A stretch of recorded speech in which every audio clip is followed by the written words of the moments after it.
Pablo, ¿qué tal? Buen día, ¿me escucha? Fuerte y claro, estimado Jimmy, un buen Muchas día a gracias. ti y a todos quienes hacen el staff y a todos quienes nos acompañan a través de este espacio. Gracias, Pablo. Estamos junto con Gustavo Espinosa y la consulta, porque fue motivo de un comentario editorial, Pablo. Yo no voy a emitir ningún juicio de valor, ¿no? Pero ¿por qué Pachacuti siempre más o menos termina en lo mismo? ¿No? Llegan con una interesante participación, con un número importante de asambleístas, a veces más, a veces menos, pero siempre con un peso. Pero terminan divididos. ¿Qué es lo que pasa en Pachacuti? Tú los conoces profundamente y quisiera que me compartas tu criterio. Sí, mira, Pachacutic es un movimiento muy complejo. Creo que es uno de los movimientos políticos más complejos de todo el sistema político que tiene el país. A diferencia de otros partidos y movimientos en donde tú tienes una dirección y desde la dirección emergen las directrices, los posicionamientos, las estrategias, tú puedes ver eso en ADN, tú puedes ver eso en el Partido Social Cristiano, tú puedes ver eso en la Revolución Ciudadana. En Pachacuti las decisiones no se toman de esa manera. En Pachacuti las estructuras provinciales y cantonales tienen mucho peso, tienen mucha capacidad de decisión.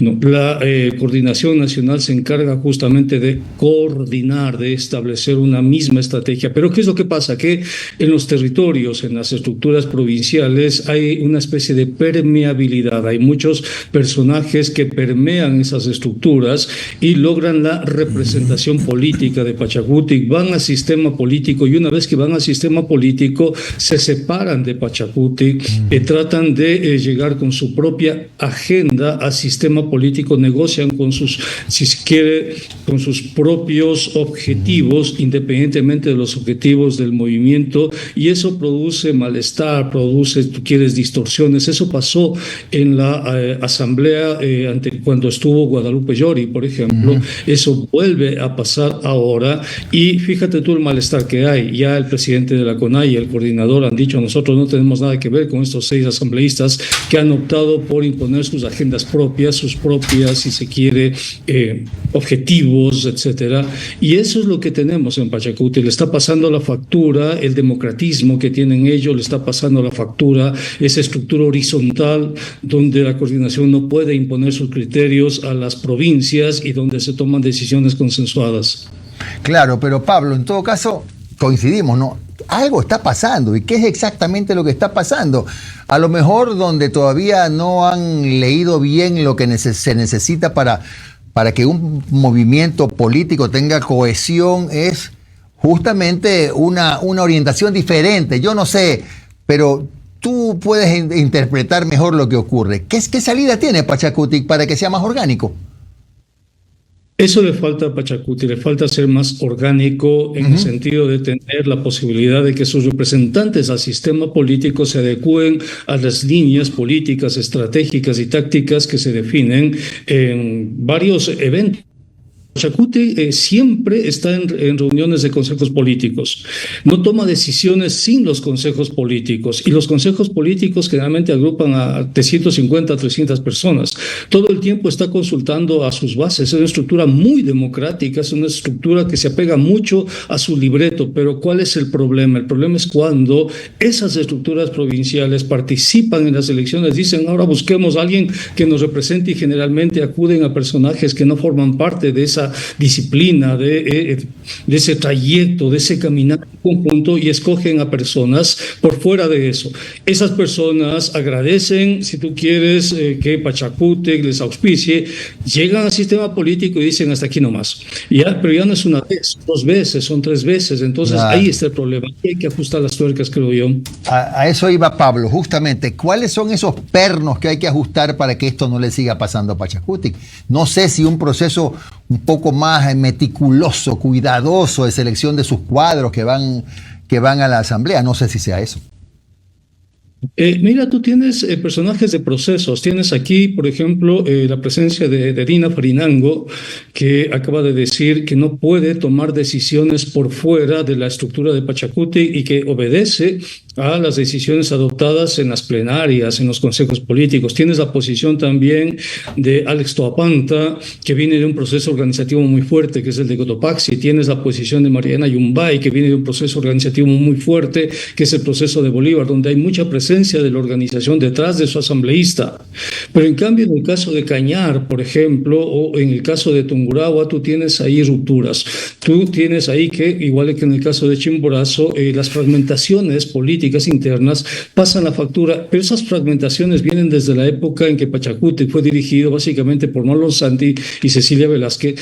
Entonces ahí tú tienes que, como no han resuelto esas fracturas, no han resuelto esos controles políticos de las organizaciones sobre sus representantes políticos, esos representantes políticos apenas llegan al sistema político negocian agendas propias, negocian objetivos propios, ¿no?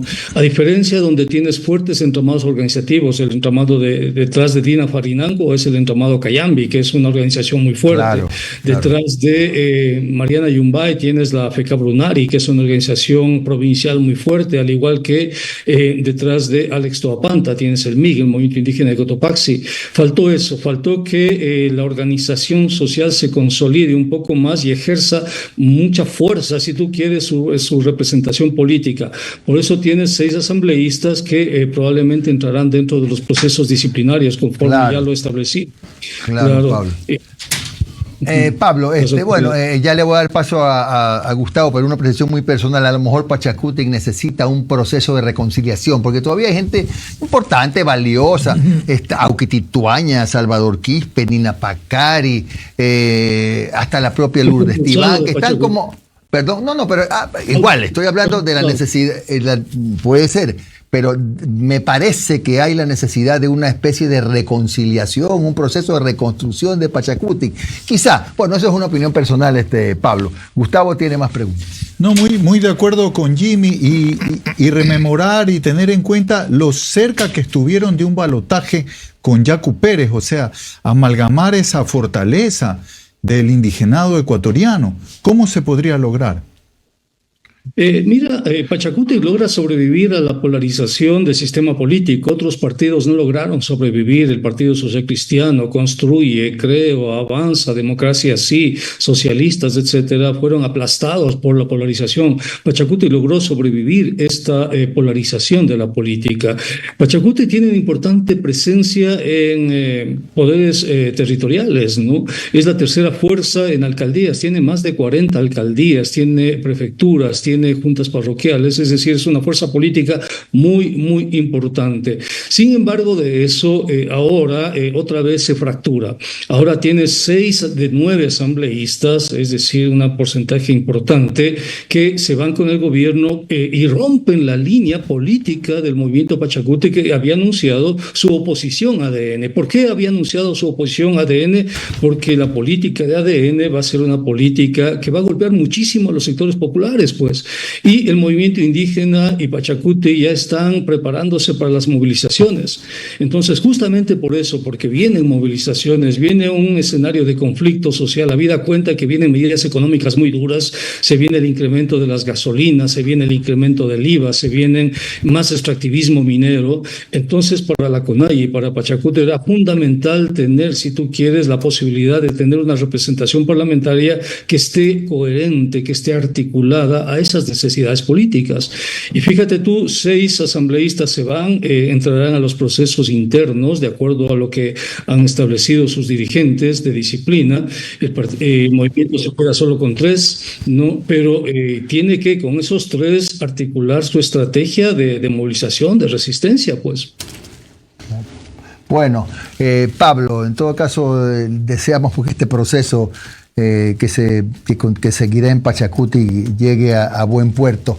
Muchas gracias, Pablo, por esta descripción de los motivos por los cuales estas cosas pasan en Pachacuti y esperemos que ya no pasen más, pues, ¿no?